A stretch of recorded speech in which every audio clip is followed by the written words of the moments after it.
The airport, so we know it's going to be steamy. We have a few more degrees to climb probably in most of our spots this afternoon. So we have a heat warning for the third day in a row. Could have a couple of showers and storms, but we do have a higher chance of rain, it looks like, tomorrow. And a pretty similar forecast just stretches on into the weekend. Look at all these heat warnings. The oranges are a heat advisory, but the step up is the hot pink, which is most of our area aside from the immediate coast. And that's for 10 a.m. already in effect until 7 p.m. feeling like up to about 115.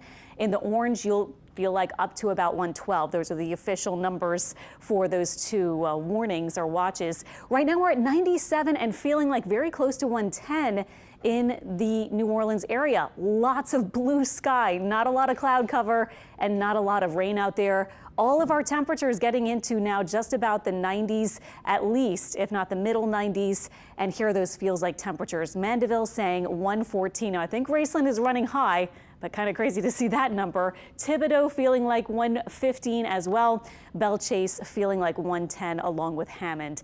We've got a lot of humidity, of course, we know that. We also have that big high that's making it hard for even any sort of rain to form. We do have one small shower in Thibodaux, so you're in luck if you're around there getting some relief from the heat. But that's really about all that we have going, seeing a few more clouds farther south of the city too.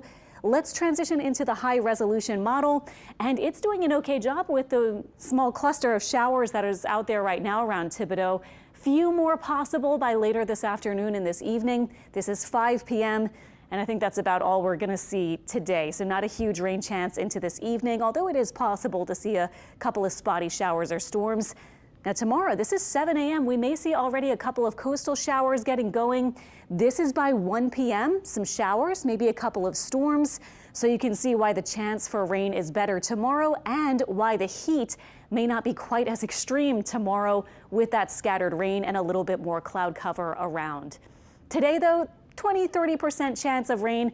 Temperatures may be around 98 or 99. 99 is the high, the record high for today's date set in 1980. So if we do touch that, only 2 more degrees at the airport, then we'll be tying that record high. Tonight, only a slight chance for a shower, very muggy, upper 70s north and lower 80s south of Lake Pontchartrain. Here we are with Hurricane Beryl, again, Category 5 storm.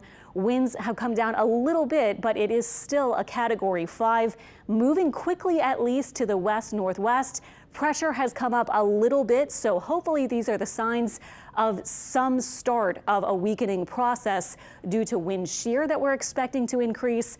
Also possibly some dry air getting into the system too, interacting with it. And also it will be moving over Jamaica tomorrow, so land interaction will be something that might further disrupt its organization. And then Yucatan, especially on Friday. Then it moves into the southwest Gulf of Mexico. And as I was showing you before, models in really good consensus all the way till about Friday. There is some spread after that, but it looks like northern Mexico to probably southern Texas will be the eventual movement of this system. Of course, likely as a much weaker system than it is now. And our big upper high is driving it out to the west-northwest. Now, it looks like this weekend the high could weaken a little bit. We might see it sort of separate into 2 high-pressure centers, one moving a little farther to the east. But I think it will still allow this system to kind of go between those 2 high-pressure centers, and that would still take it west of us. So we're not looking for major impacts for our area. That other system behind it now has a lower chance for development. The next name on the list is Debbie. Looking at our 7-day forecast, we continue through the 4th of July. Pretty hot, pretty humid, maybe not with an excessive heat warning in place, but pretty close. Our temperatures through the weekend stay in the middle 90s, and each day at least we have a chance for some spotty rain.